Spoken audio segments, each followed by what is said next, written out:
ever had that moment where you do something brave, speak your truth, draw your boundary, or call out a behaviour that crossed a line, and then suddenly you feel totally exposed afterwards? Maybe your heart's pounding, maybe you can't stop thinking about how it landed, maybe you feel like someone else's energy is still clinging to yours.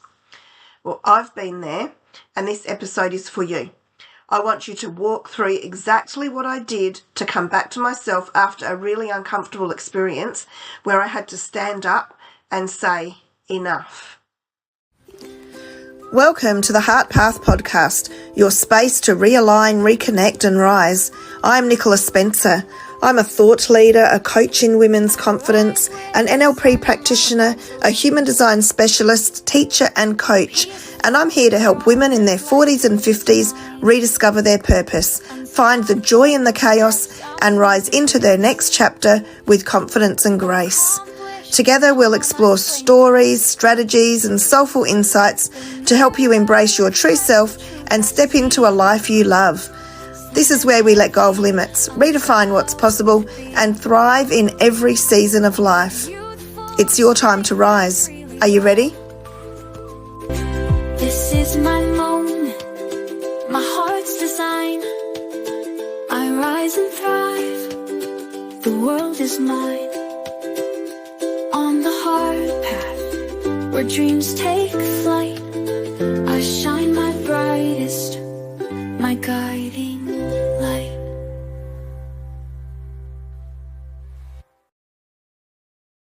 So let me start by saying this wasn't an easy week. I had to call someone out for stalking, and it had been building for a while, and I knew I couldn't stay silent anymore, and it was time to name it and draw the line, and I did. But here's what happens when you step into your truth. It shakes things, and it stirs up your nervous system, and even when you know you did the right thing, there's often this like aftershock wave that comes, and afterwards you feel like really vulnerable, and it feels as if you've got like a vulnerable hangover happening. And I could feel it all. It was the tension, the overthinking. It was just like an energetic mess that was going on. Like something was sticking to me that wasn't mine to carry. So I knew I had to do something. And after I had said my vulnerable truth, I did sit with it for a little while, because it was a big moment, and it was nerve-wracking. I went live on Facebook to do this, and it was very vulnerable, and I could feel the energy rising in me. So I knew I had to do something. So I did what I always do to come back to myself, to reclaim my energy. So the first thing I did was I jumped in the shower. And this wasn't just about getting clean. This is a cleanse that you can do in the shower anytime that you're feeling off or stuck, or as if there's something that, needs to be washed away. So as you stand there, you do imagine all of these feelings being washed away.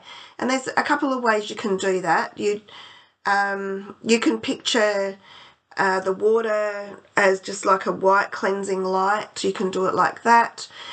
You can do like a chakra cleanse where you can imagine the colours of the chakras. So you might start off, say, with the root chakra, and it comes down red, and then orange, and then yellow, and so on. It could be like that. Whatever it is you visualise everything being washed away and going down the drain. The thoughts, the emotional residue, it's like you're just letting it all go, piece by piece, and just as you wouldn't necessarily be watching it swell down the drain, but you visualise that, because you will probably be standing there with your eyes closed. Once I had my shower, I did feel pretty good. But then I knew that I still needed to do more. So I grabbed my speaker and I went outside, and this was only 2 days after the full moon. and the moon was out in the sky. It was so beautiful. I stepped onto the grass, and the grass, you could feel it was just like that autumn coolness of the grass. Just felt so beautiful. And I danced, and I put the song on, Sarah Bareilles, Brave. I absolutely love that song when I'm requiring power. It's one of my real power songs. And I just literally stood on the lawn yelling out the words, and I just love it so much. The lyrics in that word, they feel like they're written for moments of power. I know the intent isn't behind that song isn't necessarily for this, but I've adapted it. And there's parts of the opening verse, and it says, don't let the words get under your skin, or don't let the words settle under your skin, or something like that. And that to me is just like, if you are speaking your truth, those words are never going to get under your skin. So do it. And then in the chorus it says, but I wonder what would happen if you say what you want to say and let the words fall out. Honestly, I want to see you be brave. I just love it. And I'm no singer, but if the neighbours were out in the back garden that day, they probably thought a cat had been strangled because I was literally dancing barefoot in the back garden, singing out this song. At one point, Shane came up to check, and he goes, "Are you all right?" And I'm like, "Yep, I'm fine, baby." So, it was just like a great moment, and I could tell that I'd shifted. And there's part of the line that says in that song that says, "Show me how big your brave is," and it was like, I just did it. I just showed everyone how brave and vulnerable you can be when you speak up for something that means a lot to you. So for that song, every word landed, and it was like a reminder that I get to take up space, and that I can speak, and that if I'm not wrong I'm not wrong for standing up for myself. And one of the things I said in that in my live was that I'd rather be too much than too silent, and that's exactly how I felt, because I was yelling it out for everyone to hear. Sorry, neighbours. Okay, so this is what I love. I love doing this. I often do this. Dancing barefoot on the lawn is just like so beautiful. If I'm down the beach, I often will, I don't get down to the beach very often. I don't live near the beach, but when I do, I will often walk barefoot in the sand, in the shallows, and just like feel that grounding. It's so beautiful. Now, you can develop your own rituals, and that may not feel called for you. Everyone's different. And if you're feeling like someone else's energy is clinging to you, especially like the last episode we talked about the Easter boundaries, and that sometimes when you're in other people's energy, it just feels, you can just feel it clinging to you. So this is a way to shift it.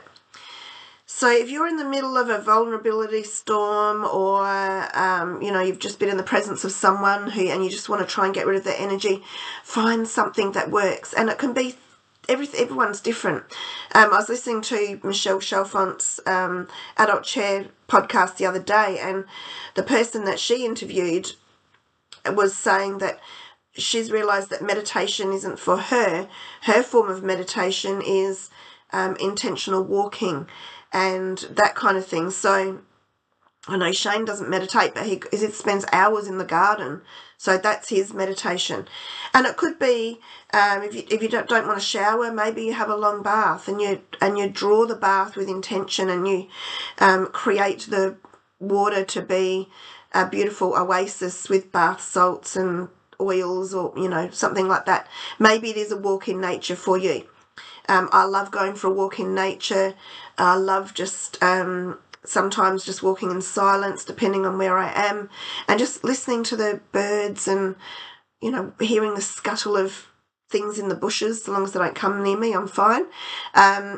Obviously movement, dancing, shaking, stretching, just going like this and then feeling the energy, just that little 10 seconds, and you can feel the energy in your arms, and that's a great way to just move the energy.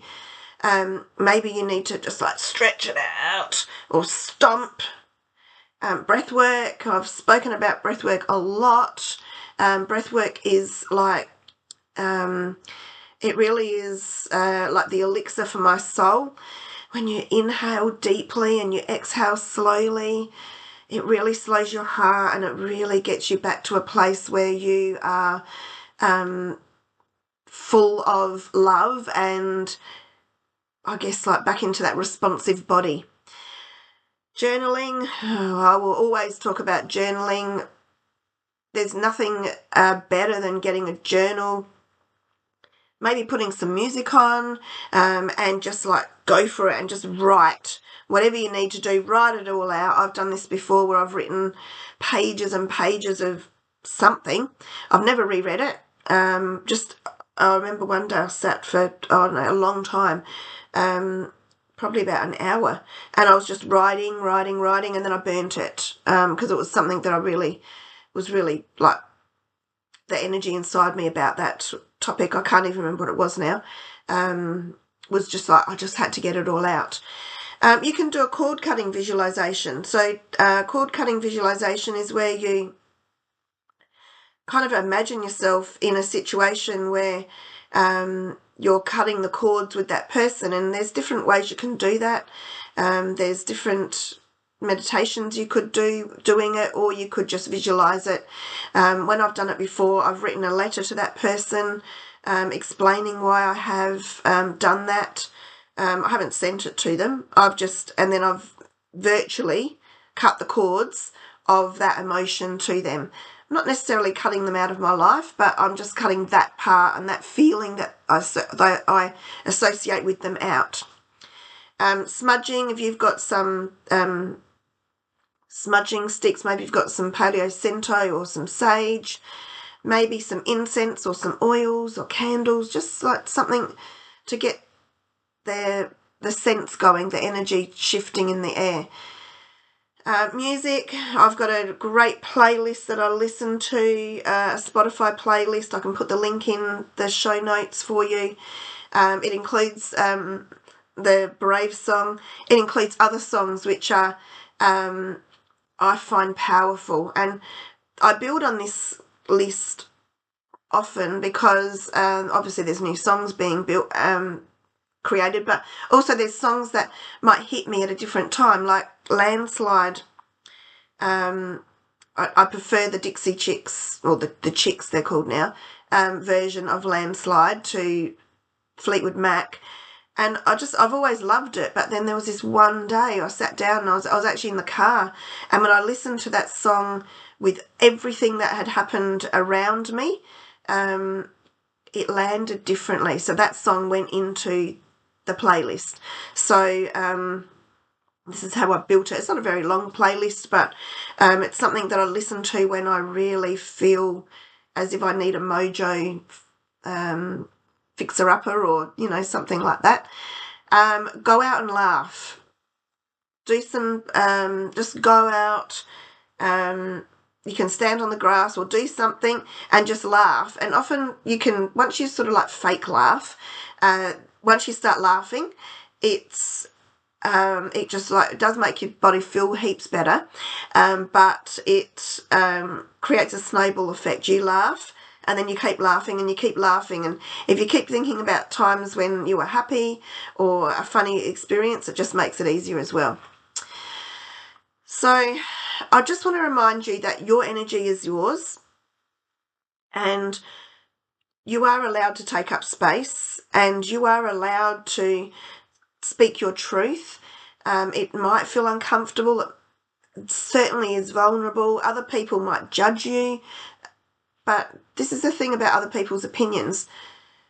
That's their problem, not yours. You don't control what anybody else is thinking. They are controlling what they're thinking. And if they're putting judgment on you, well, that is on them. Okay, you don't do something to draw judgment. I know I have a lot of people that judge me. and they think that I am too much, but I'm quite happy doing what I want to do, and that's their opinion. I can't change their opinion. All I can do is stay true to myself, stay true to my values, and I know that I'm on the right path. So you're also allowed to say, oh, this doesn't feel right, and you're absolutely allowed to protect your peace. So this goes back to the boundaries episode, the last episode we did as well.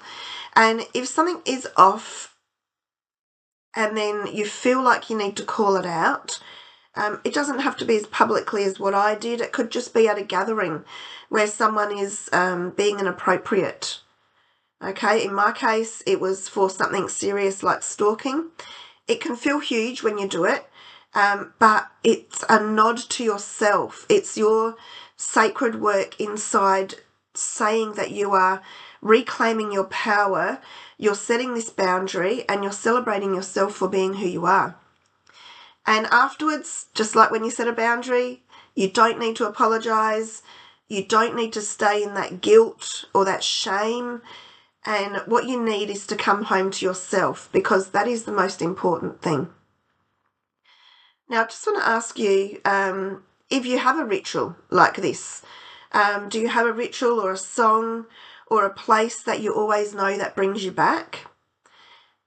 Because if you don't, I'd want you to think about how you can include that in your life. If you do, leave a comment here or find me on Facebook or Instagram and write the comment on there, and I'd love to know what works for you, because everyone is different. So if this episode has spoke to you, if you're holding something heavy, or if you've had to be brave lately, I see you and I honour your voice. Now join me at the next Reignite and Rise retreat. So that's coming up in a couple of weeks, and I'm so blessed to be able to hold that here at home in a beautiful home environment that I've got here. Tickets are still available. If you book before the 1st of May, you have got the Thrive Toolkit is included in that as well. Or you can book a Thrive call. If something has come up and you want to book a free call with me, you can do that as well. You don't have to navigate this alone.